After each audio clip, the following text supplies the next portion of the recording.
The council chamber of the Vrexian Empire floated in the void between stars, a masterwork of gravitational engineering that had stood for 12,000 cycles. Elder Counselor Thexerol's crystalline form pulsed with agitation as he addressed the assembly. The warning was clear. His telepathic voice resonated through the chamber. "Leave the humans alone. They are different." Commander Zixer, young and ambitious, dismissed the concern with a wave of his sensory appendage. Different? They're primitive. Their fastest vessels barely reach .03 light speed. Their weapons are chemical propellants and fission devices. We have conquered 47 species more advanced than them. Thexerol's light dimmed. You mistake technological infancy for weakness. The Elder Archives are dust and myth, Zixer interrupted. I propose we take their mining colonies in the Tau Ceti system. The resources there could fuel our expansion for a generation. The vote was swift. The elders abstained. The young prevailed.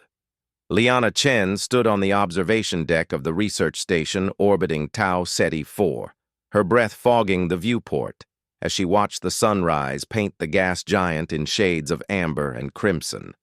She was running final diagnostics on the quantum entanglement communicator when James Rodriguez burst through the hatch. Liana, we've got a problem. His dark eyes were wide with urgency. Unknown vessels just dropped out of FTL at the edge of the system, dozens of them.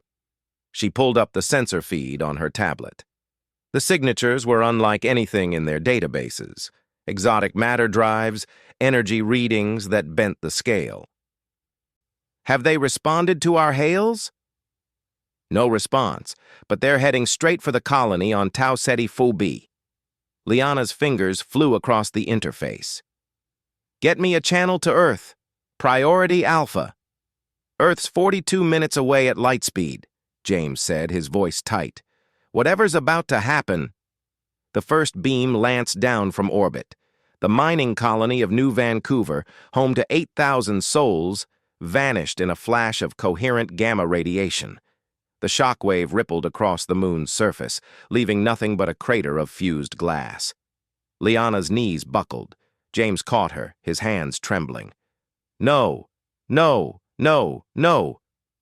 The alien fleet began systematic bombardment. Every human installation, every habitat, every scientific outpost, erased with clinical precision. We need to evacuate, James said, pulling Liana toward the escape pods, but she was already accessing the quantum communicator. This isn't just an attack on a colony, James. This is first contact. This is the moment everything changes. Her fingers entered the sequence she'd hoped never to use. The entanglement protocol that would transmit instantaneously to Earth, bypassing the speed of light itself. She recorded everything, the attack vectors, the energy signatures, the coordinates. And then she added her own message. They killed us without warning, without mercy. We never even knew their names. 3 hours later, the Vrexian fleet completed its operation. Commander Zixor reviewed the battle reports with satisfaction. 0 casualties on their side. Complete elimination of human presence in the Tau Ceti system. The resources were theirs. Commander, his tactical officer reported, we detected a quantum transmission before the final station was destroyed, directed toward their homeworld. Zixer's form rippled with amusement. Let them know. Let them understand the price of occupying our space. Perhaps they'll surrender their other colonies peacefully. Thexerol's voice cut through the celebration. You fool! What have you done? I've secured victory, Elder. The humans are broken. No, Thexerol transmitted, his ancient consciousness heavy with dread. You've awakened them. The message reached Earth instantaneously. Within the hour, the species that had split the atom walked on their moon and sent machines to touch the edge of their solar system, faced a singular unified purpose for the first time in their fractious history. The United Nations Emergency Council convened. Every nation, every language. One question: how do we respond? Dr. Yuki Tanaka, director of the Global Defense Initiative, stood before the assembly. We've known this day might come. We've prepared.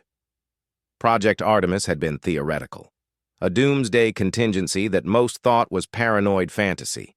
Relativistic kinetic missiles, each carrying a fractional c-velocity impactor, quantum-encrypted targeting systems, and most crucially, the ability to produce them in self-replicating factories hidden throughout the solar system. James and Liana's sacrifice had given Earth one gift, the exact location of the Vrexian home system. The vote was unanimous. 97 days later, Commander Zixor received reports of unusual gravitational anomalies approaching Vrexian space. His scientists analyzed the data with growing horror. They're objects, traveling at 98% light speed, thousands of them. Origin? Earth. The relativistic missiles struck with the force of solar flares. Each impact released energy equivalent to a large stellar eruption. The Vrexian homeworld's shields, designed to repel conventional weapons, were meaningless against the sheer kinetic energy. The planet's crust fractured, the oceans boiled, the atmosphere ignited. In 17 minutes, a civilization that had stood for 12,000 cycles was reduced to a cloud of superheated plasma. The human fleet arrived 2 weeks later, not to conquer, not to occupy, but to ensure the job was complete, and to send a message into the void, broadcast on every frequency, in every language their xenolinguists could decipher.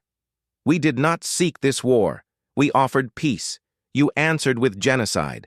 This is our response. Let it be known. Humanity does not forgive.